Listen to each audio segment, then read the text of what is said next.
Uningá, que o futuro é aqui.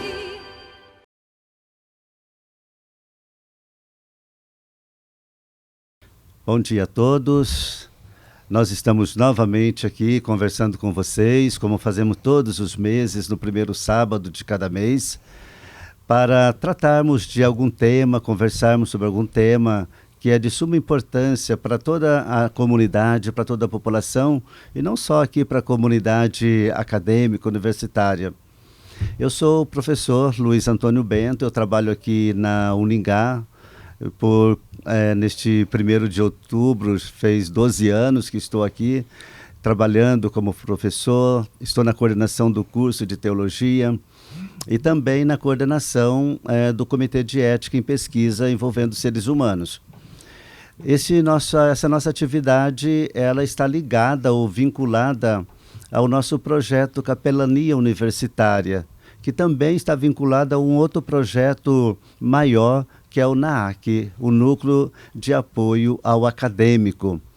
Nós queremos agradecer, a Uningá por nos proporcionar este momento, trazendo todos os meses pessoas mais do que competentes, experts nos seus temas, nos seus trabalhos profissionais, para podermos trazer uma informação, um pouco de formação para toda a população, para todos vocês que nos acompanham. Desde já eu quero lembrar que o link vai ficar disponível e vocês poderão compartilhar nas suas redes sociais, e que seria muito importante, porque hoje nós vamos tratar de um tema que está em debate bastante forte em todo o Brasil. Hoje nós vamos conversar sobre a doação de órgãos e tecidos para transplante. E para isso nós trouxemos pessoas aqui que trabalham na área, e são profissionais super competentes, além da competência científica, também a competência humana, que eu acredito muito importante, até porque a doação de órgãos requer não só, mas todas as profissões, todos os nossos procedimentos. Mas eu creio que a adoção de órgãos nós precisamos ter esse senso de humanidade, um pouco essa antropologia holística, olhar a pessoa como um todo. Eu quero pedir para você, prepare o seu café, se você já tiver seu cafezinho aí pronto. Está faltando aqui a nossa garrafinha de café, mas nós vamos conversar igualmente com vocês. E toma seu café enquanto vocês nos acompanham, ou então se você está em movimento, no seu comércio, na sua casa, que bom que vocês estão aí. Temos muita alegria de poder todos os meses estar aqui conversando com vocês. Então, sem falar muito mais do que isso, eu quero passar a palavra para os nossos convidados, para que eles se apresentem.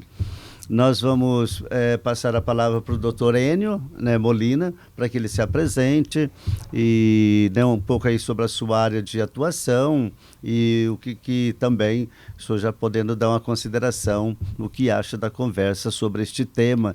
Lembrando mais uma informação, que o mês de setembro foi o mês verde, Setembro Verde, e que no dia 27 de setembro celebramos o dia da doação de órgãos para transplante de conscientização também, Dr. Molina, é uma alegria tê-lo conosco, já tivemos muitas outras conversas juntos, Nós sempre fizemos debate, discussões com os nossos alunos da medicina, e o senhor sempre já esteve conosco em diversas temáticas e, sobretudo, nesta que requer com um profissional que realmente compreenda o que significa o que nós queremos conversar. Muito obrigado pelo convite, professor Bento. É um prazer participar do Café com Saber aqui com vocês. Para mim é uma novidade que eu tenho participado nos eventos que o senhor proporciona sempre com alunos, Hoje, nessa nova temática, está muito bom, muito bonito toda a estrutura montada. Cumprimento o professor Luiz Fernando também, que veio aqui dar a sua colaboração com a gente, e a doutora Rosane, que está também sempre junto, Eu acho que nós estamos sempre participando. E realmente eu sou médico, sou especialista em clínica médica, em urgência e emergência, terapia intensiva, fiz mestrado em bioética e atuo no Hospital Metropolitano de Sarandi e no Hospital Universitário de Maringá. E sempre, desde lá do início, acho que há mais de 10, 15 anos atrás, iniciamos com a CIDOT, tanto no Hospital Universitário quanto no Metropolitano, e de lá conseguimos desenvolver um grande trabalho que é importante, que se diga que o transplante, as doações de órgão, precisa se conscientizar mais as pessoas, porque se salva muita vida e dá condições de vida para as pessoas que vão receber os órgãos que porventura sejam doados. E é um ato de humanidade das pessoas, né? Que não tem problema nenhum, ninguém vai ficar deformado por causa disso na hora da perda do seu ente querido. Então é uma coisa muito importante que seja difundido, debatido. Até as pessoas que não entendem muito bem como funciona isso, elas precisam saber a necessidade de tentar ajudar as outras pessoas, mesmo que seja no final de sua vida, por um acidente, por uma fatalidade, ela poder dar um pouco de si para outro. Porque hoje no Brasil existe uma fila de espera de 60 mil pessoas para doação de órgãos.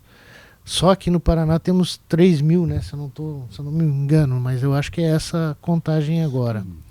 Então, padre, é um prazer estar aqui, e se eu puder colaborar nos meus conhecimentos, onde eu estiver, eu estarei à disposição de vocês. Foi um prazer. Temos certeza. Doutor, que o senhor vai colaborar, sempre colaborou e vai colaborar muito, né, com essa conversa, com essa nossa reflexão, trazendo informação e um pouco de formação. E que a gente também aprende um com o outro, né? Sempre a gente aprende. E obrigado pelo aceite do senhor, sempre disponível, nunca disse não. Acho que uma vez só que o senhor não pôde mesmo. Igualmente a professora doutora Rosane, né, que sempre esteve conosco também nos mais diversos debates e sobretudo nesse, né, que a gente tratou sobre a doação de órgãos para transplante. Professora Rosane, eu tenho muita alegria, sou muito feliz de você também ter aceitado mais uma vez estar conosco. Eu lhe passo a palavra para você apresentar, né, eu tenho profunda admiração pelo seu trabalho. Bom dia a todos. Para mim é um enorme prazer também poder contribuir e trazer um pouco da nossa experiência, né, o que a gente vivencia dentro do hospital, e trazer informação de qualidade para a comunidade, esclarecimentos, buscar mesmo sensibilizar para a questão da doação de órgãos.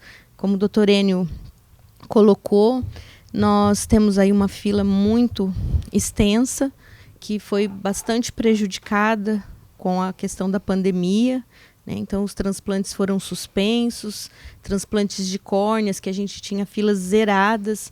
Hoje a gente se encontra aí com alto índice de pessoas aguardando por uma córnea. Então, nós estamos num processo de retomada das doações e trazer mesmo esse esclarecimento e contribuir aí com o que for necessário para levar esse conhecimento para a população. Obrigado, doutora Rosane, e pelo seu aceite de sempre também. É muito, muito bom. Né, os alunos, sempre que você veio, também os alunos sempre ficaram muito contentes, né? Porque é tão bom a gente poder aprender, né, com as pessoas que sabem e a gente poder também enriquecer mais, porque a questão do transplante de órgão, eu creio que é uma questão que a gente tem que falar sempre, né? Sim. Então a gente tem que, sobretudo para aqueles que também têm o poder de formar consciência, né, como os nossos acadêmicos, né, futuros profissionais da saúde. Acho que é muito importante trabalharmos com eles esses temas, e a população que nos acompanha, a população em geral, e as pessoas, muitas vezes pessoas muito simples que nos acompanham e que agradecem, né, esses momentos que levamos para eles essas informações. Professor Luiz Fernando, mais uma vez, muito obrigado. O professor Luiz Fernando está todos os encontros conosco, né? Além de professor, e também é músico. E a gente quis tornar o café um pouquinho assim mais suave, né? Para não ficar aquele café muito amargo.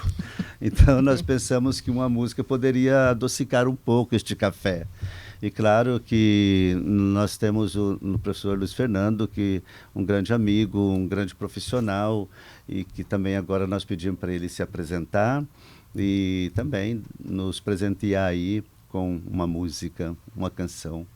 Bom, Padre Bento, mais uma vez, para mim é uma alegria estar aqui nesse momento tão especial, os cafés que são tão peculiares e trazem assuntos tão importantes. E lógico, cumprimento aqui com muito carinho o Dr. Enio, né, a doutora Rosane. É sempre muito bom ter pessoas que têm conteúdo, né, e que dominam aquilo que falam, não só do conceito teórico, mas também do aspecto prático. E a ideia do Café do Saber sempre foi essa, né? Com o saber sempre foi essa. E eu trago nessa manhã para você que está em casa, tomando seu café, que vai se deliciar dessa conversa aqui, que é tão importante e faz tanta diferença na vida das pessoas. Eu trago uma música que eu gostaria de falar um tiquinho antes de cantá-la, que ela chama Ao Monte, né? Ela é uma composição de um cantor católico chamado Tiago Brado. E eu queria deixar aqui duas frases, né, que me marcaram e que fez com que eu trouxesse essa música para essa discussão, né? Existe uma parte que ela diz assim: pois eu desejo um lugar que tenha paz, eu preciso me fazer silenciar. E a outra me deixa entrar, me chama para perto de ti, me olha, me enxerga como eu nunca vi. Né? Então, acho que isso traz muito o papel do transplante na vida das pessoas. Enxergar as pessoas como elas nunca se viram, no corpo de uma outra pessoa, fazendo com que a vida possa continuar.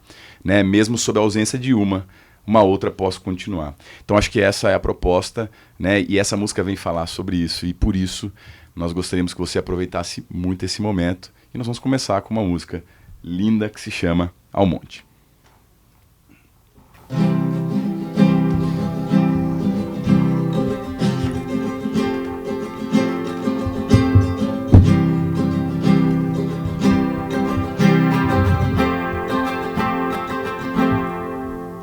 Vou até o monte descansar, lugar que as aves vão pra repousar, pois desejo um lugar que tenha paz. Eu preciso me fazer silenciar. Vou seguir o som da sua voz. Lá eu sei que é o meu lugar. Me deixa entrar, me chama pra perto de ti. Me olha, me enxerga como eu nunca vi. Eu vou te encontrar. Me ama, me pega no colo e me faz voar. Eu vou te encontrar. Me ama, me pega no colo e me faz voar.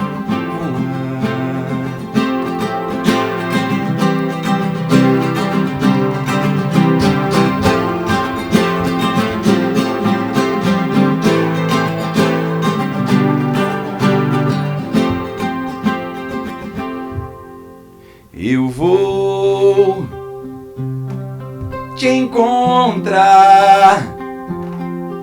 Me ama, me pega no colo e me faz voar. Eu vou te encontrar. Me ama, me pega no colo e me faz voar. Me ama, me pega no colo e me faz voar.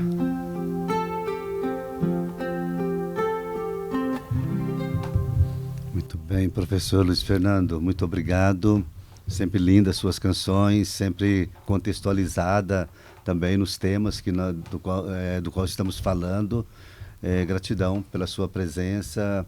E claro que esse café fica bem melhor com a sua presença e as suas canções, tá bom? Muito obrigado. Então, agora vamos entrar um pouco mais, né, no tema que nós viemos para conversar.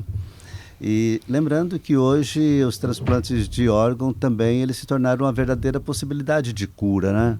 Talvez doenças que no passado matavam-se tão rapidamente, hoje, com a doação de órgãos, eu creio que isso não é tanto mais como no passado, né? Então, sobretudo com a medicação hoje, com os imunossupressores, eu acredito que facilitaram muito mais digamos, a não rejeição, né, do órgão transplantado. E eu queria trazer aqui um tema que vocês poderão falar, um ou outro, os dois podem falar sobre tudo que nós trouxemos aqui, levantarmos para conversar. Até de uma questão, primeiro eu gostaria que vocês dissessem um pouquinho o que é uma doação de órgãos para transplante. E depois, aproveitando isso, a gente já podia falar também um pouco sobre a fila de espera, como que ela funciona. Porque a gente viu agora nas redes sociais, na mídia, no último mês, sobretudo, com a questão do apresentador Faustão. Parece que o debate sobre o transplante afloresceu bastante na sociedade, né, nos meios de comunicação. E a gente também viu muitos comentários, né, as pessoas que diziam, mas por que o Faustão assim tão rápido conseguiu o órgão? Por que ele sabe quem foi o doador, quem é a família sabe quem recebeu? Então, um pouquinho sobre essas coisas que têm acontecido agora no último mês, sobretudo, se vocês puderem, né, trazer um pouco assim, de informação sobre essas questões. Realmente, né, essas questões elas se intensificaram, né, com a realização do transplante do apresentador Faustão. Mas eu acho importante porque nos possibilita trazer um pouco como funciona o sistema de transplantes no Brasil. Ele é um sistema nacional e ele possui centrais estaduais, então cada estado possui uma central que regulamenta essa questão. Hoje a gente até mudou um pouco o nome de fila de espera para lista de espera. Então, a fila, quando você fala fila, a impressão que dá é que ela tem que seguir quem chegou primeiro e ir numa sequência. Na questão do transplante, ela não funciona dessa forma. Então, por que a gente coloca como lista de espera? Porque ela depende de vários fatores para que esse paciente tenha condições de receber o órgão. Então, uma das questões para ele estar em lista de espera é a compatibilidade, né? Então, para ele pode estar em primeiro lugar na lista, mas se o órgão que for ofertado não for compatível, não ter compatibilidade sanguínea, né, ou genética, que o caso do rim é uma compatibilidade genética, o coração é uma compatibilidade sanguínea, então se você não tem aquela compatibilidade, você não vai poder receber aquele órgão, porque aquele órgão vai ser rejeitado. Outra questão é a compatibilidade anatômica. Então, se uma criança, ela não vai poder receber um órgão de um adulto e também um adulto de uma criança, porque não vai comportar e não vai funcionar adequadamente. Então, são vários os fatores. Entre outros, né, nós podemos destacar a gravidade. O coração, ele é um órgão vital. Então, nós temos na lista de espera a questão da sequência, porém, a gente tem também a questão da gravidade. Então, a gente tem pacientes que são priorizados na fila pela gravidade. E não é assim, eu acho que o Faustão ele é mais grave do que todos os graves que esperam. Né? O Faustão ele estava, por gravidade, em 4º lugar na fila. Né? Porém, quando o órgão foi ofertado, ele caiu para 2º lugar porque ele era compatível com aquele órgão.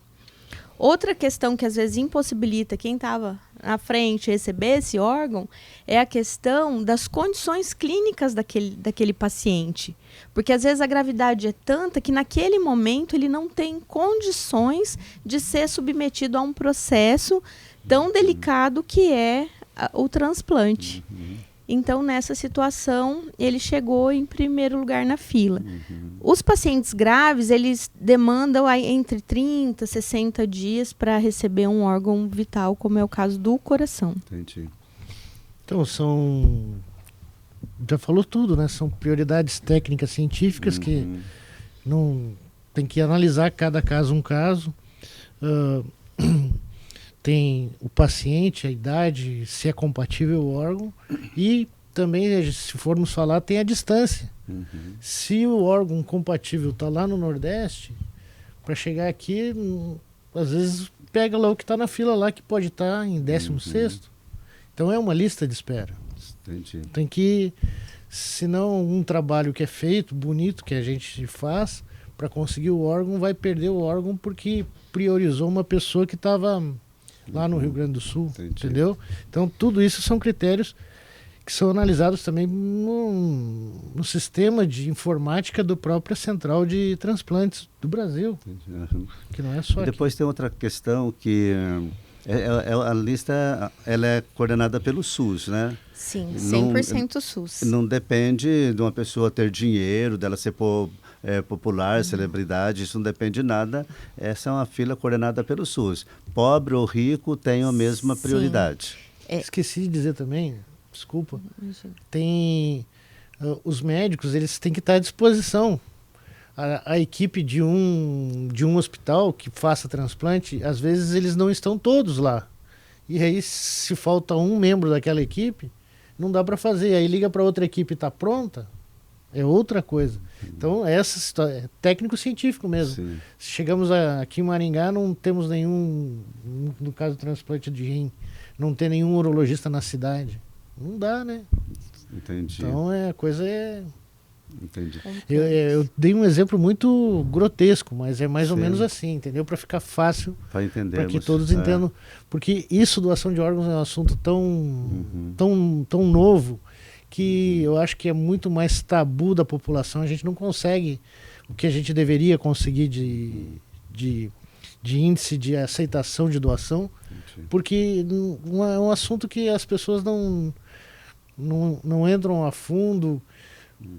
A religiosidade também não é para ser assim, porque, falar a verdade, não tem uma corrente religiosa que não aceite doação de órgãos. Temos o Jeová que não aceita transfusão, mas transplantes eles aceitam. Inclusive era uma questão que eu iria trazer mais lá para o final, mas que bom que já levantou agora. Também as pessoas perguntam muito por que eles não aceitam, né, a doação de sangue, a transfusão, mas aceitam a doação e a recepção de órgão. Você deve saber mais que eu. O órgão, quando ele é retirado, a gente faz uma perfusão. O que é essa perfusão? É você passar um líquido de preservação por dentro das artérias, das veias, onde é retirado todo o sangue. Então, teoricamente, ele é lavado, vamos dizer assim, porque senão esse coágulo que fica na artéria iria para o paciente que vai receber, provocando uma embolia, né, pela formação de um coágulo. Então, ele é lavado. Então, não vai, teoricamente, ele não tem o sangue circulando ali nas artérias e nas veias. Uma outra questão que gostaria de trazer, claro que a gente tem que tomar muito cuidado para não declarar uma pessoa que está morta como viva, ou um vivo como morto, né? E a gente sabe que para uma doação de órgão é preciso haver o acertamento da morte. E o critério do o acertamento da morte é a morte encefálica, né? E poderia explicar um pouquinho sobre essa questão da morte encefálica, até porque nós temos muitas pessoas que ainda têm dificuldade, né, com relação à morte encefálica, e com aquela preocupação, às vezes, até de ser doador ou deixar a família doar o órgão do seu familiar, porque acredito que ainda às vezes o coração está funcionando, porque a máquina ainda está funcionando. A gente já passou assim por alguma situação, já presenciou, já testemunhou isso algumas vezes. Como que se dá essa questão aí da morte encefálica? Viu, na realidade, desde que nós nascemos e vivemos no mundo hoje e andamos, o principal órgão do mundo não era só do amor o coração, era o órgão que sustenta todo mundo. Então, isso tá no inconsciente da gente, porque é o coração que funciona. E na realidade, o termo legal de morte é a morte encefálica, que é onde existe a paralisação de de circulação cerebral. O cérebro não estando funcionando, nada mais funciona. Existe um tempo que o organismo da pessoa vai ficar, mas tem que ter uma equipe numa UTI que tenha condições de suporte e saiba como manter esses órgãos vivos, porque quando há morte encefálica, menos de 24 horas vai parar todas as outras funções, e a gente tem mecanismos hoje com o avanço da ciência que podemos manter esse órgão até conseguir a doação de órgãos, o aceite da família. Mas o importante é que, se não tivermos o convencimento, porque a paralisação de órgãos, né? Os mais sujeitos à doação de órgãos são os traumas, que são aqueles acidentes que envolvem a cabeça, ou os AVCs, apesar de quase todas as pessoas serem classificadas como condições de serem doadoras, com exceção de alguns cânceres e pessoas com HIV, esses são um pouco excluídos, mas todas as pessoas têm condições de ser doadoras de alguma coisa, não é, Rosa? Uma outra coisa interessante todos nós somos candidatos à doação. E aí é esse tabu que tem que perder, porque eu já vou falando um monte de coisa, e daí você vai me ajudando, porque ela tem uma experiência muito mais com família do que a gente está mais no lado do paciente que está ali, e o pessoal da equipe, eles abordam muito mais a família com mais condições, porque vou citar um exemplo assim para ficar fácil. Menino de 18 anos se acidenta de moto, trauma grave de crânio, evolui para morte encefálica. Isso é um choque para toda a família, né? Ninguém espera. Pai nenhum quer enterrar filho, né? Então, mas aí é que está a grande importância da doação, que é o convencimento e as famílias conversarem sobre isso. Você não precisa assinar documento nenhum para dizer que você quer doar órgão. Você precisa expor a sua vontade na família, para que o trabalho nosso no hospital seja um pouquinho menos doloroso. Então, as pessoas têm que entender que é um ato de solidariedade, de altruísmo para com os seres humanos. Você sabe, doutor, você falando sobre isso, me recorre que existe também, como já foi comentado aqui, todo um aspecto cultural sobre falar de morte e morrer, né? Esse aspecto de conversar, porque a gente sempre quando fala assim, quando eu morrer, não, nem fala, imagina, você vai morrer, né? Como assim? Eu quero que você morra. Então, muitas vezes falta essa instrução cultural de que falar sobre morte é algo necessário, sobretudo quando a gente traz à tona um assunto de transplante de órgãos, né? Então, eu não preciso deixar nada escrito, como o doutor mesmo colocou, mas eu preciso externar. Eu quero ser um doador de órgãos. Eu quero poder usar daquilo que eu tenho para uma outra vida. Então, eu acho que isso vai dentro daquilo que é a hombridade do ser humano, né? No aspecto de entender, mesmo que jovem, como mesmo o doutor colocou, mesmo com adolescente, 18 anos, às vezes até menos do que isso, mas é importante que a família tenha consciência de que pensar na morte, além desse desapego da carne, é também algo importante para a manutenção da sobrevida de outras pessoas. Então, falar sobre morte é algo importantíssimo, né? E que a gente tem um certo bloqueio cultural de colocar esse assunto no meio da conversa em família, enfim, né? Acho que o professor Luiz colocou muito bem essa questão, e isso é uma das causas de recusa familiar, desconhecer o desejo do seu ente. Então, às vezes, porque eu participo da entrevista familiar para doação de órgãos, então eu sou coordenadora da comissão de doação de órgãos do Hospital Universitário, e muitas vezes a família fala, olha, eu sou doadora, mas eu não vou autorizar porque ele nunca mencionou se ele gostaria ou não de ser doador. Então, isso dificulta a tomada de decisão da família, o desconhecimento do desejo do seu familiar, né? Então, é um ponto muito importante mesmo. E é um assunto, eu falo que é a única coisa certa na vida, mas que a gente nunca está preparado para se deparar e procura fugir. E outra questão é como essa pessoa é cuidada dentro do hospital. porque é um momento de perda e é muito difícil você passar por esse momento, principalmente como o doutor falou, né? Em casos de acidente, a gente tem muita mortalidade em jovens por acidentes. Então, a forma como você cuida dessa família, ela é muito importante dentro do hospital. É você estar a todo tempo em contato, levando informações e eles participando do processo. Então, quando o processo é transparente, ele é colocado abertamente para a família, as famílias tendem a se abrir também para a doação. Porque é um pouco delicado, né, doutora? A família já está perdendo, né? Perdeu o filho, sei lá, o familiar tão jovem. E agora, de repente, chega alguém da equipe com abordagem sobre a possibilidade da doação de órgãos. Claro que essa abordagem ela só acontece, tem um acompanhamento anterior, né, eu acredito, né? Mas ele acontece depois da morte, da certificação da morte encefálica, essa abordagem familiar?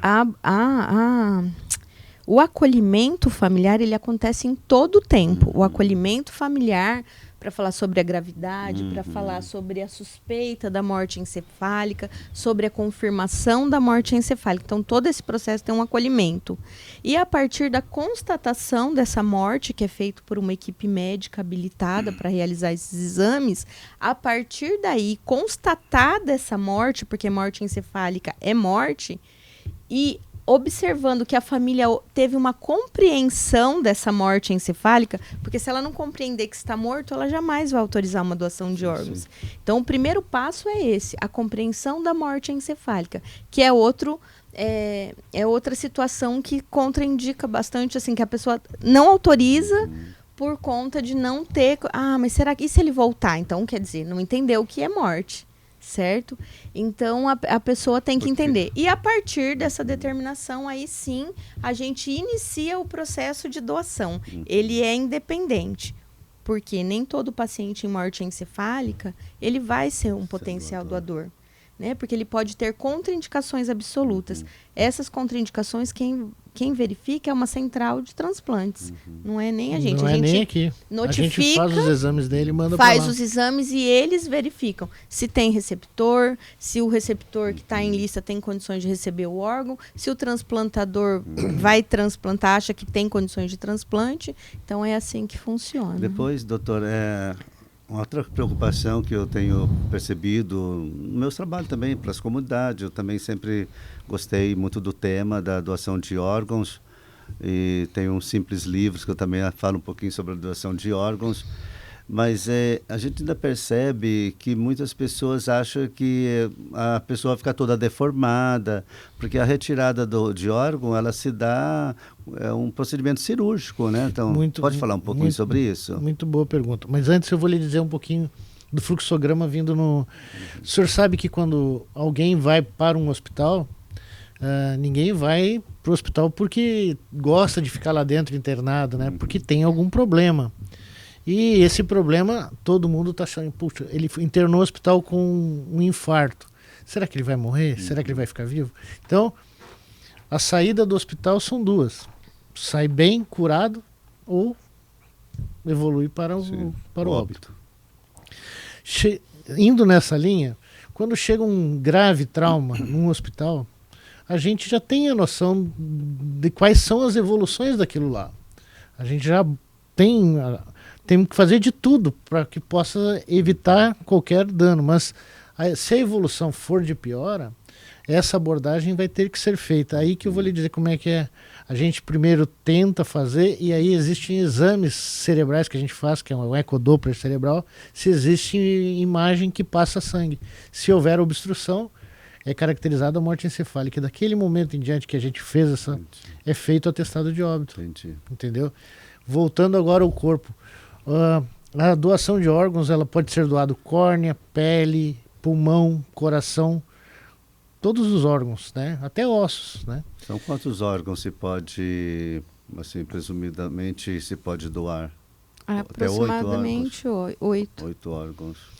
E aí, fica deformado? Não. Existe uma técnica toda cirúrgica que as equipes, dependendo para onde forem os órgãos, elas vêm de São Paulo, Porto Alegre, veio uma da Bahia, uma época aqui em Maringá, pegar um coração que foi feito, né? Que também do coração também não precisa ser só o coração, tem as válvulas também, né?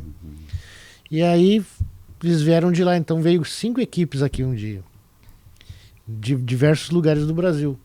Então essas equipes que vêm e fazem, e eles são preparados para isso, para entregar o corpo para a família no estado como estava sempre, sem problema nenhum e sem deformidade nenhuma. Entendi. Tá? Ok, então antes de a gente seguir, quero mais uma vez cumprimentar vocês que estão em casa, que estão aí sintonizados conosco, acompanhando essa conversa, essas informações. Muito, muito bom que vocês estão aí do outro lado. E nós vamos pedir, né, ao professor Luiz Fernando para trazer para nós mais uma canção. Pode ser? Sim, vamos lá, vamos nessa.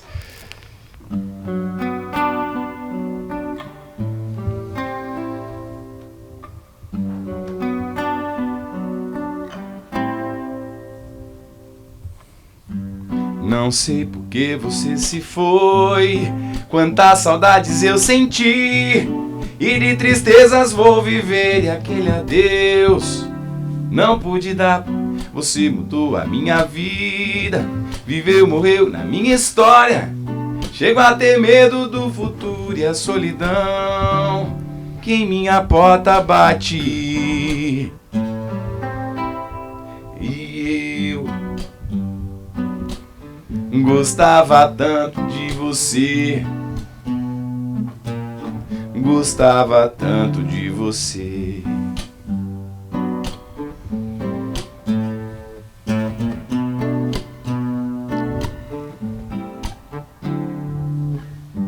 Eu corro e fujo dessa sombra, em sonho vejo esse passado, e na parede do meu quarto ainda está o seu recado.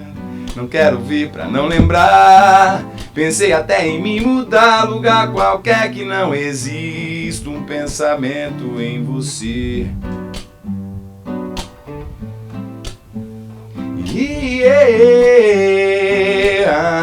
Gostava tanto de você, gostava tanto de você, gostava tanto de você,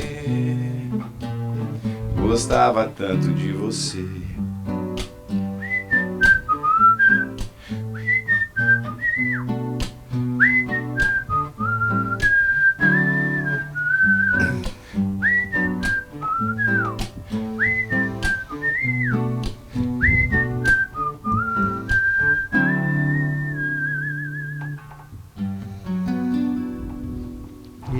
Bem, professor. Tim Maia é bom, hein? Tim Maia, né? Muito bom. E eu gosto dessa canção porque ela Sim. traduz um pouco dessa questão de sentimento que a gente estava falando, Aham. né? Sobre o quanto, às vezes, a morte ela traz esse contexto de saudade, né? Uma morte irreversível como ela é, o desapego, a saudade, enfim. E o fato de trazer na música "Gostava tanto de você", né? É uma maneira de representar também aquilo que é ter de alguma forma, né, dentro daquilo que é a nossa crença, né, enfim, a condição de perpetuar, de estender, né, a vida do ente querido na de outro, né, mesmo que na maioria das vezes sem saber quem é, mas sabendo que existe lá alguém que pôde de alguma forma usufruir da vida de quem nos deixou, de quem partiu, né, na vida de outro. Então eu gosto dessa música porque ela me remete muito, e quando nós falamos de doação de órgão, ela me veio à cabeça, né, nesse sentido. Muito bom. Pessoal, vocês que estão aí nos acompanhando, que bom. Agora nós vamos ver mais algumas questões que são importantes para nós, para nossa formação, nossa informação. E eu queria trazer a questão seguinte. Lá nos final dos anos 90, 97, por ali teve a lei, uma lei que era da obrigatoriedade de você constar nos documentos se você era doador ou não. Caso não estivesse, você já era presumidamente um doador. E parece-me que agora voltou nesse debate. Uma lei que a gente já viu, no meu entendimento, não deu certo, tanto que depois teve uma provisória suspendendo, né, aquela lei. E hoje está voltando isso. O que vocês poderiam trazer para nós uma reflexão sobre a questão de doação presumida? Bom, realmente foi em 97, mas desde 2001 essa lei ela mudou para doação consentida. Então, como o professor Luiz falou, né, você comunica o seu desejo à sua família, mas quem vai consentir a doação é o seu familiar. Né? Então, você pode, às vezes, até querer ser um doador, mas se o seu familiar não consentir, ela não vai acontecer. E por conta do transplante do Faustão, essa questão veio à tona. Nós tivemos até um debate que saiu na Folha de São Paulo com duas opiniões, né? Uma opinião sobre a consentida e a presumida. Então, uma das pessoas assim com condições técnicas avaliativas, que é o professor Dr. Medina, né? Ele coloca, o Brasil ele não está preparado para essa doação presumida, porque quando você consegue acolher, conversar com essa família, você consegue fazer com que ela tenha o entendimento da morte encefálica. É lógico, alguns mais, outros com mais dificuldade, até por essa questão que a morte remete à perda, né? Então tem todo um sofrimento que envolve também, não é só o simples fato de não querer doar. Né? Mas tem toda uma questão, a condição em que aquele paciente morreu, isso também interfere bastante na tomada de decisão. Às vezes a pessoa não está nem com cabeça para a tomada de decisão, porque é um momento mais doloroso para ela. Então, eu particularmente, eu acredito que a gente deva seguir o mesmo caminho. Né? Eu manifesto a minha vontade para a minha família, a minha família tendo entendimento dessa vontade da forma, né, que foi feito todo o diagnóstico e da veracidade disso, a minha família consentia a doação posterior à minha morte. Né?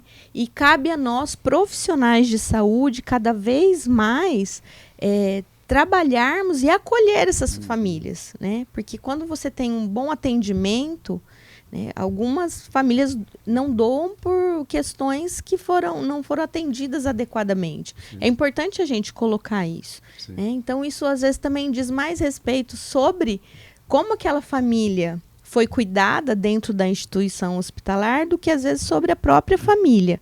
Então, acho que a gente tem que trabalhar todos os lados para que essa doação aconteça e aconteça de forma a trazer conforto para essa família. Além da conscientização da família, é fundamental também a expertise da equipe, né? Então, quer dizer, é uma via de duas mãos, né? Muitas vezes se perde um órgão porque a equipe talvez não teve condições de conduzir o processo, né? Então, esse treinamento também, olhar para nós enquanto profissionais da área da saúde, né, no entendimento de que é papel nosso também, né, ajudar a família a tomar a melhor decisão, né? Então, isso é muito, muito legal, né? É o que a gente fala, né? A doação livre e esclarecida, com todas as informações necessárias, porque nós conhecemos o processo, a família não. Como o doutor Enio bem colocou sobre a questão da deformação que não tem, né? Muita gente não sabe disso, né? Nós sabemos porque nós estamos, né, dioturnamente dentro do hospital e sabemos que é uma cirurgia, que o corpo é devidamente reconstituído, feito curativo, como se esse paciente fosse voltar para sua família. Quando a doação ele vai para outras famílias, mas é todo um respeito à dignidade, né, daquele corpo, é um respeito àquela família doadora. Então, é um dos compromissos assumidos dentro da entrevista, né, doutor? A reconstituição do corpo, para que ele tenha condição de ser velado com um caixão aberto e que a família tenha condições de fazer a sua despedida. Tanto o professor Dr. Enio quanto a doutora Rosane, poderia falar um pouquinho assim, quem é a primeira pessoa da família responsável para decidir se vai doar ou não? E uma outra questão, numa família, se, por exemplo, um filho ou um outro familiar próximo não for favorável à doação, como tomar essa decisão? Então, assim, primeiramente, quando você casa, né, a sua família passa a ser o seu cônjuge. Né? É lógico que essa tomada de decisão nós participamos todo mundo, não é porque casou que não tem mãe, não tem pai, né, não tem filho, então o respeito, né, permanece. Então a gente procura agregar todos nessa conversa. Né? É lógico, a tomada de decisão primeiramente é o cônjuge, mas a gente procura um consenso familiar. A doação ela tem que vir para confortar. Sim. né? Não porque a pessoa foi embora e depois fica um conflito na família. Então a gente busca agregar a todos, entender quais são as dúvidas, porque cada um tem uma dúvida diferente, e trabalhar essas questões, né? Que a gente até chama de nós críticos do processo. Então, às vezes, tem gente que se sente culpado, né? Então, o filho se acidentou, né? Tava de moto, mas eu que dei a moto. Então, assim, a gente tem que trabalhar essa questão da culpa para que a gente consiga entrar num consenso. Quando há dissenso e ele não é trabalhado e não consegue se dissolver ali nas conversas que a gente tem durante o acolhimento, a doação de órgãos ela não acontece, né? Porque ela tem que vir como forma de união, né? De conforto mesmo para esses familiares. Sim, sim. Então a gente também pensa muito E no muito caso, nisso. por exemplo, de uma pessoa, de um andarilho, uma pessoa que não tem uma relação, mas não sabe quem é um familiar, essa pessoa ela pode ser doadora? Não, infelizmente. Ela colocou muito bem todas as situações, mas tem que esclarecer o seguinte: esse trabalho que o senhor perguntou, isso não leva meia hora, 40 minutos, isso são 12 horas de conversa. Vai família, volta família. Quando aparece a culpa, então, é muito mais de 12 horas. Sim. E a gente lá. Porque daí, se um membro tem alguma coisa, Está em desacordo. sai do sistema e a gente não faz. Uhum. E o andarilho é isso aí. Se não tiver ninguém para dizer pode doar, que seja, o que é? Cônjuge, pai, mãe, filhos e filhas, são os quem pode autorizar a doação. Entendi. Daí na falta, irmãos e netos, né? Uhum. A gente tem. No O meu andarilho. caso, que não tenho a minha família, são meus irmãos e Sim, seus não irmãos tem mais podem- meus pais. Sim, Seriam os irmãos. sim. É. Isso. Sempre assim, primeiro grau, segundo grau. A gente parte desse princípio, né? Uhum.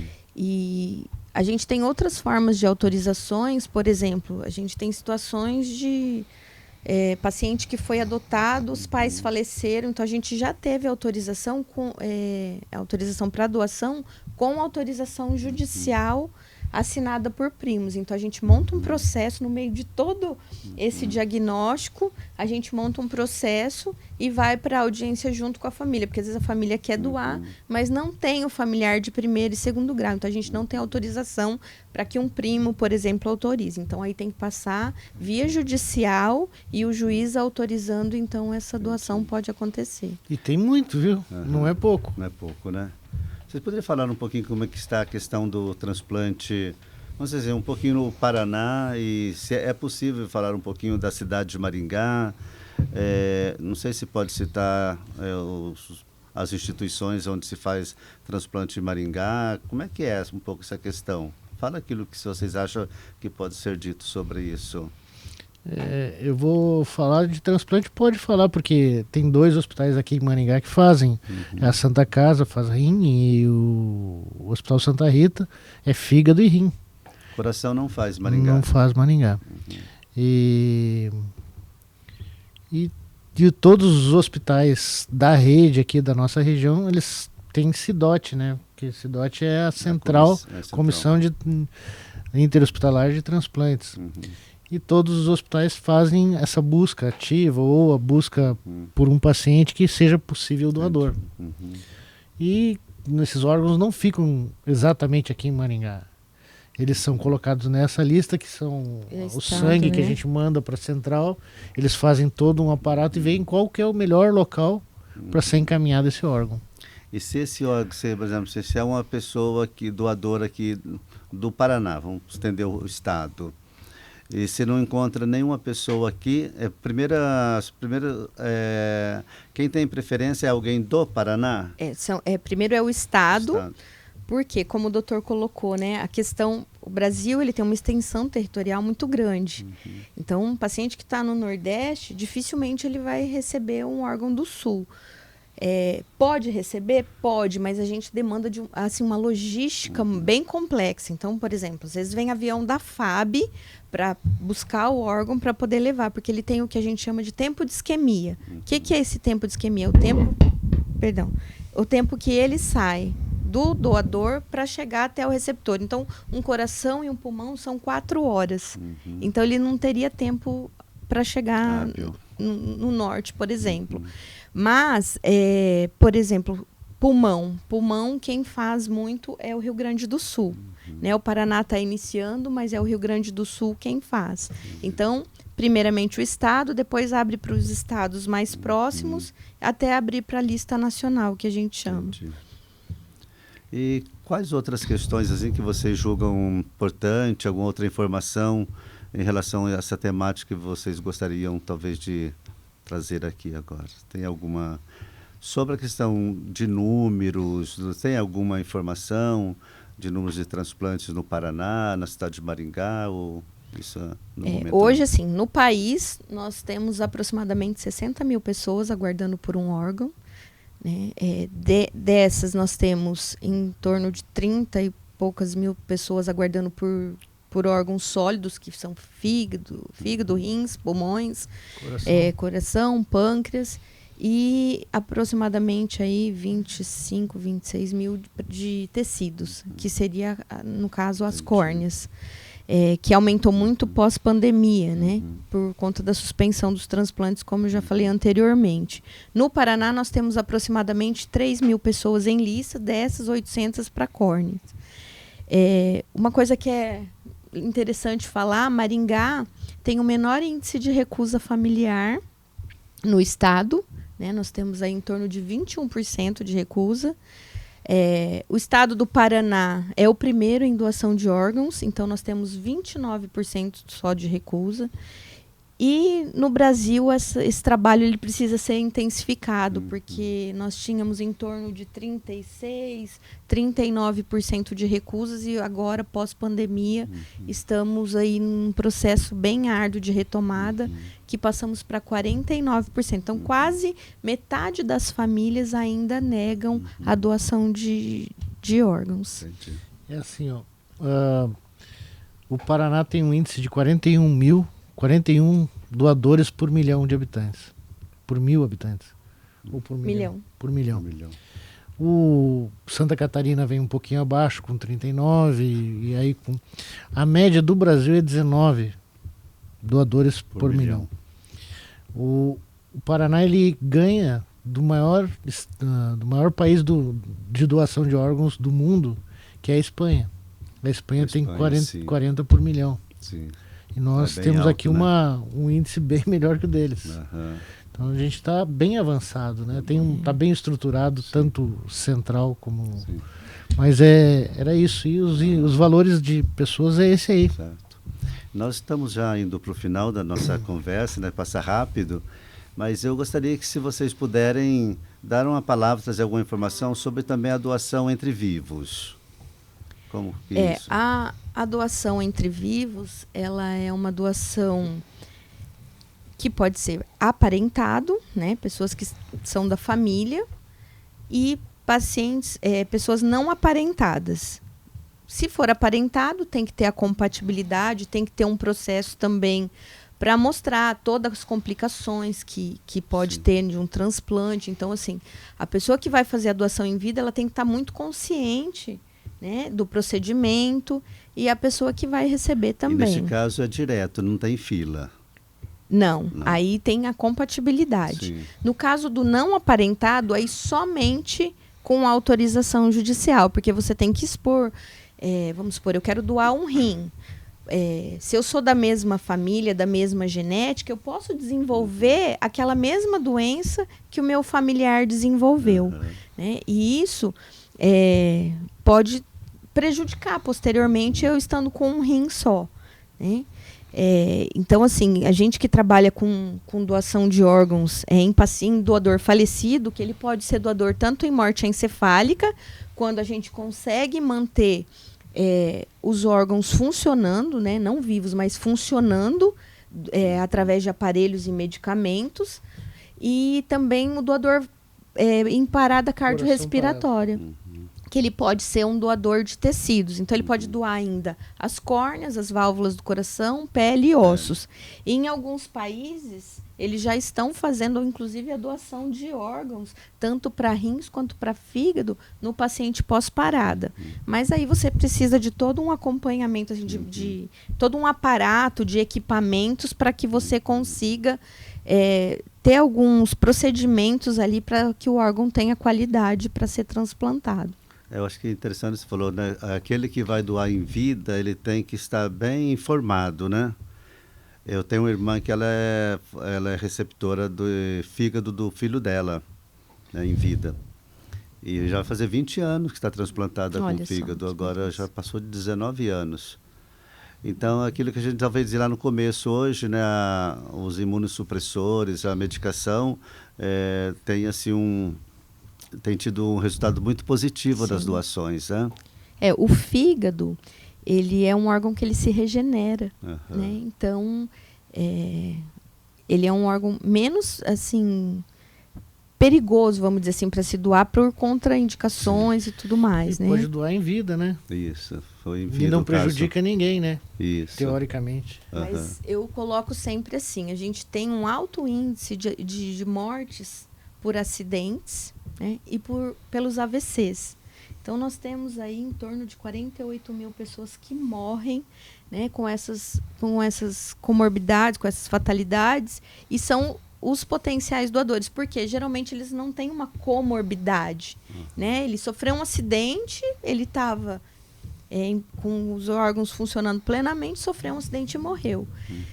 Então, eu assim, o que eu queria trazer mesmo para a população é colocar que às vezes a gente enterra um órgão que não vai ter serventia para aquela pessoa.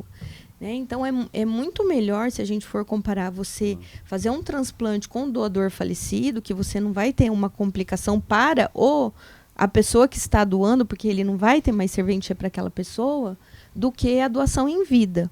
Embora, é lógico, se eu tiver uma filha precisando de um órgão, eu não vou pensar duas vezes para fazer essa doação. Mas que ela pode acontecer de outra forma também. Então, talvez as pessoas refletirem para isso, né? E comunicar o seu desejo mesmo. Nos conscientizarmos sobre isso, né?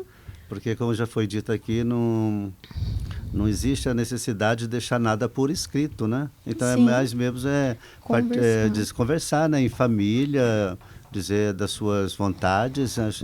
E eu creio também que é isso que a gente precisaria estar falando bastante. Porque, como o professor também disse ali, às vezes a gente não quer falar de morte. E para você falar de doação, você vai ter que falar, né, também de morte. Sim. E isso acaba se tornando um entrave na vida das pessoas, né? E eu penso que o nosso desejo com essa conversa, com esse momento aqui, com esse nosso programa, é ajudar, né? É mais, digamos assim, mais uma gotinha, né, de estímulo, de formação, de informação para ajudar as pessoas, né? E nós gostaríamos, né, que vocês que estão nos acompanhando, que vocês também compartilhassem o link, né, para outras pessoas poderem acompanhar.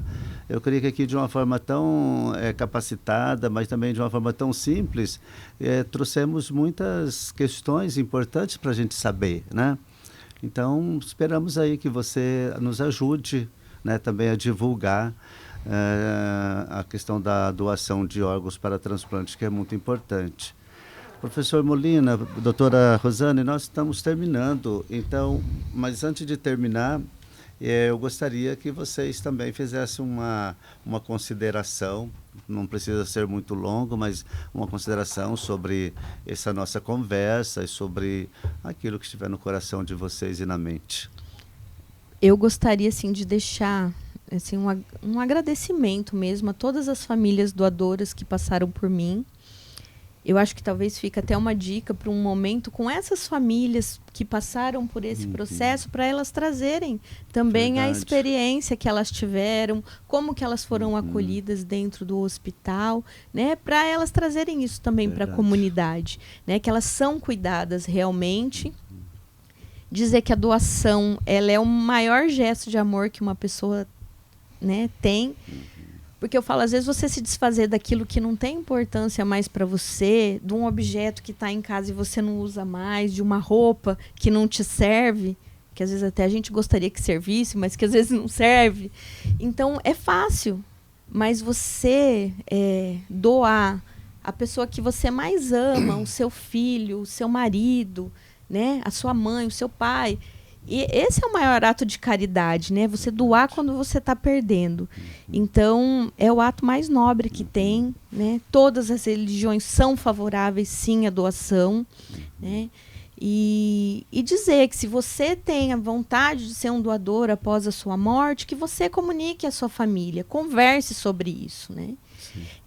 Para que você facilite a tomada de decisão na hora da sua morte. É muito difícil a gente decidir pelo outro, né? Então, quando você tem conhecimento do desejo, isso não que seja fácil, mas não fica aquela decisão, meu Deus, será que eu estou tomando uma decisão sem, né, ele querer isso? Então, você também contribui, né, para a doação e para a tomada de decisão da família num momento tão difícil que é a hora da morte. Doutora, eu quero lhe agradecer muito. Eu que agradeço. Muito esclarecedora, muito competente. Eu já disse no começo, né, tenho muita admiração pelo seu trabalho. Igualmente. Né? A gente acompanha muito, né, o seu trabalho aí nessa sua grande missão, que é ajudar as famílias, como você mesmo disse, abrir mão daquilo que é tão importante, né? Abrir mão de algo que é tão periférico para nós não vai fazer muita diferença. Acho que a diferença no mundo está exatamente a gente poder doar e dar ao outro aquilo que realmente faz a diferença na nossa vida, né? Eu costumo dizer que assim, o nosso trabalho, o nosso objetivo principal é o acolhimento e a relação de ajuda que a gente estabelece com essa família. E o esclarecimento, as orientações que a gente leva para a família. A doação de órgãos, para o profissional que atua nesse processo, ela tem que ser uma consequência do ótimo trabalho realizado com aquela família, de abraçar mesmo a família, né? Então, ela acaba sendo uma consequência e não um objetivo do nosso trabalho. É isso. Muito obrigado. Tá Obrigada, bom? eu que agradeço. Doutor Enio. Bom, Padre Bento, eu reforço as considerações finais da Rosane, que é importante, mas eu vou pedir ajuda para um filósofo antigo, um filósofo imperador, que é Marco Aurélio. Ele sempre falou assim que nessa vida a gente tem que ter um pouco de desapego. Parar de ser apegado às coisas que estão aqui com a gente, sendo que as três coisas principais numa vida, num caminhar, é o passado, o presente e o futuro. O passado, nós não vamos poder reescrever ele. O passado aconteceu e infelizmente não muda. Verdade. O futuro é uma coisa incerta, ninguém sabe. O presente está aí, por isso que ele é o presente. Verdade. Então, peço ajuda a Marco Aurélio para dizer para vocês desapego e conversem sobre a doação de órgãos, não morte, doação. Verdade. Salvar uma vida, seja altruísta. Exatamente. Muito obrigado pelo convite, prazer em tê-los comigo aqui. Muito bem, doutor Enio. Mais uma vez também muito obrigado, né, pelo senhor estar aqui com a gente e por tantas vezes que o senhor já realmente nos ajudou. Então eu tenho aprendido muito com vocês dois, porque não é a primeira vez, tivemos já tantas outras vezes juntos e eu tenho aprendido muito. Para a minha vida e para aquilo também que eu entendo como valores, né? Sobretudo o respeito absoluto às pessoas, seja ao receptor, seja ao doador, né? E é muito importante que as pessoas entendam isso também, né? Que o maior carinho que a equipe de transplante tem pelos doadores, né? Não é porque é um cadáver que ali é qualquer coisa. Aquele cadáver é o símbolo de uma pessoa que viveu intensamente e de alguém que nós amamos, né? Então não é só um cadáver que tem ali. Eu chego a falar para os meninos da medicina, que eu dou aula na medicina, do ética e bioética, eu digo para eles, aquele esqueleto onde vocês vão no laboratório, anatomia, não é simplesmente um esqueleto que está ali. Aquele esqueleto que está ali, alguém doou, talvez com muita esperança que ele pudesse se tornar uma fonte de ciência e de aprendizado para vocês, né? Para vocês aprenderem a como lidar. Não é simplesmente uma mão seca que está ali, um esqueleto. Então, eu creio que isso, né, esse respeito realmente por tudo e por todos, né? Muito obrigado, doutor Enio. Daí eu lembro também, né, o senhor lembrou em Marco Aurélio, eu lembro Paulo Apóstolo, que ele diz que no mundo tudo passa, né, as ciências, as profecias, e três coisas que são mais importantes: a fé, a esperança e a caridade. Mas a única que permanece é a caridade, é o amor, né? Então isso ninguém pode tirar, isso não morre, né? Até as pessoas que vão, elas continuam sendo importantes para nós. E se elas forem e fizeram a diferença na nossa vida, melhor ainda, né? Então, muitíssimo obrigado mais uma vez, doutor Enio, doutora Rosane. Antes de passar a palavra para o professor Luiz Fernando nos abrilhantar aí com mais uma canção, eu quero agradecer também a todos vocês que estão aí nos acompanhando e estão também tornando isso possível, levando nas suas redes sociais, compartilhando para que outras pessoas possam também ter acesso àquilo que nós aqui conversamos e trouxemos. Eu quero agradecer à Uningá, muito obrigado ao Centro Universitário Ingá por proporcionar esse momento, né, dentro aqui da comunidade acadêmica. Dr. Ricardo, né, que é o presidente da mantenedora, o Dr. Roberto, que é o reitor, doutora Gisele, que é a pró-reitora, todos os diretores, coordenadores, né, dos mais diversos cursos, os colaboradores aqui da Uningá, os nossos acadêmicos.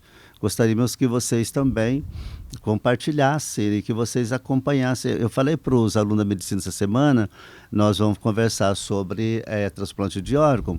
É um tema que eu sempre trabalhei com vocês, mas como abaixou minha carga horária, eu não tive tempo esse ano de fazer aquele projeto. Mas eu gostaria que vocês também depois pudessem acompanhar, assistir, né, aquilo que nós vamos trazer para vocês neste sábado. E obrigado aqui, né, os meninos do estúdio, né, o João, o Osmar, o Adriano e o Márcio, muito obrigado, né, o Márcio é o gerente aqui, né, do estúdio, então muito obrigado a todos vocês.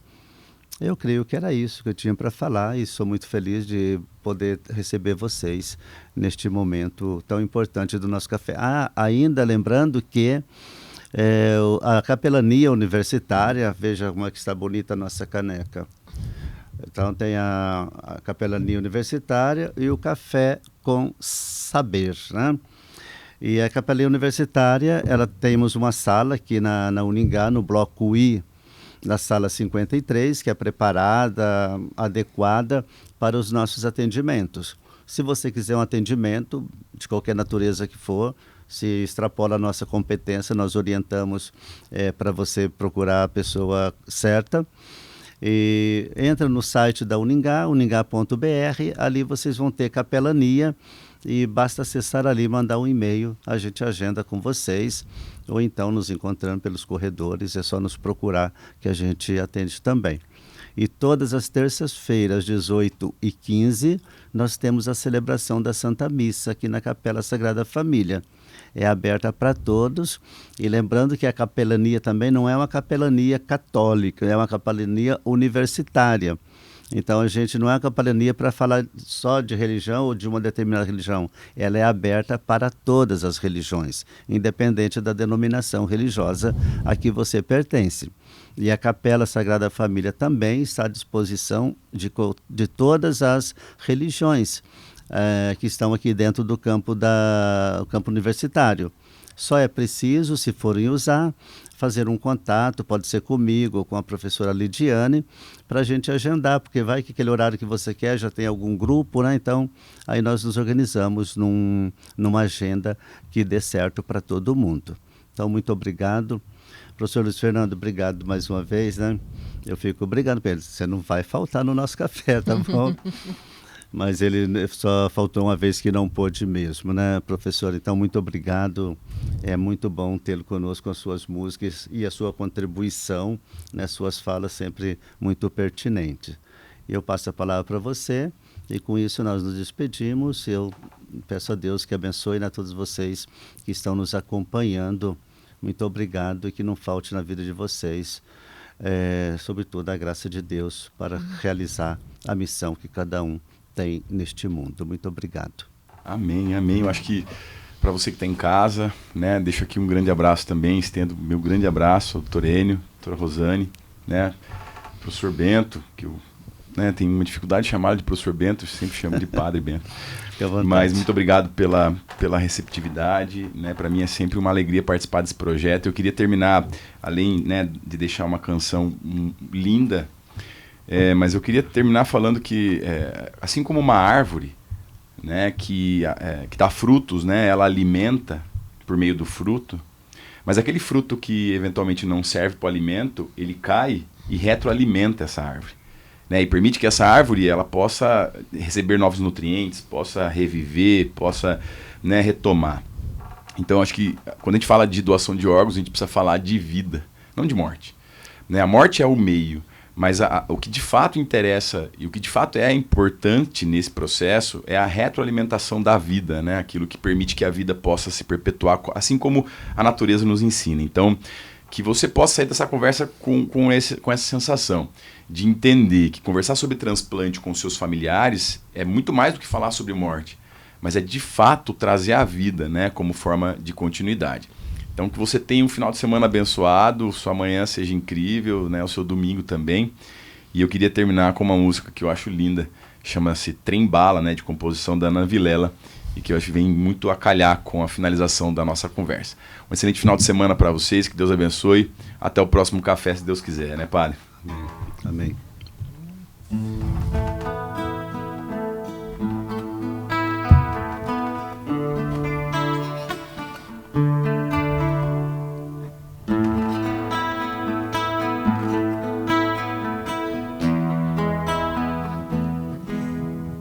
Não é sobre ter todas as pessoas do mundo pra ti.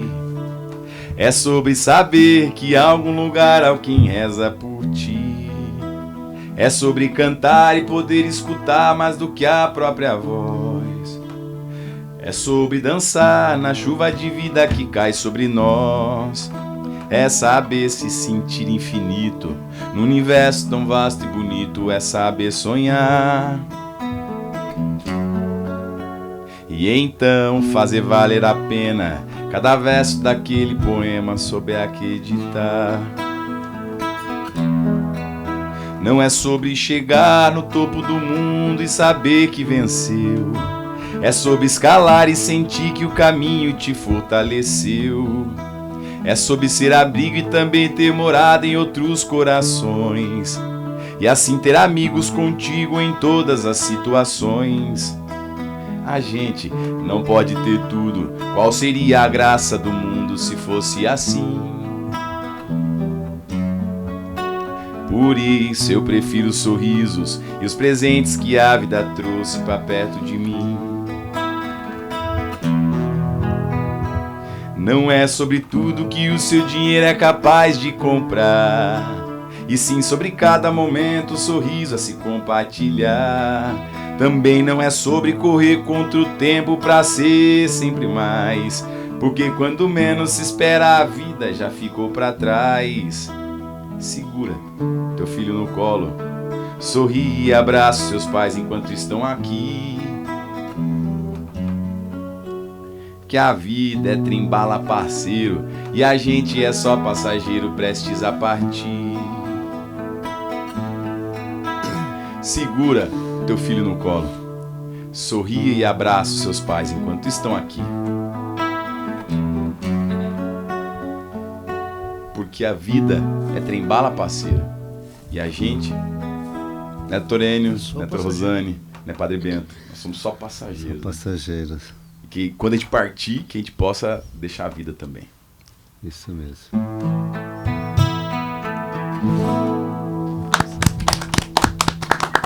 Muito Obrigado. bom.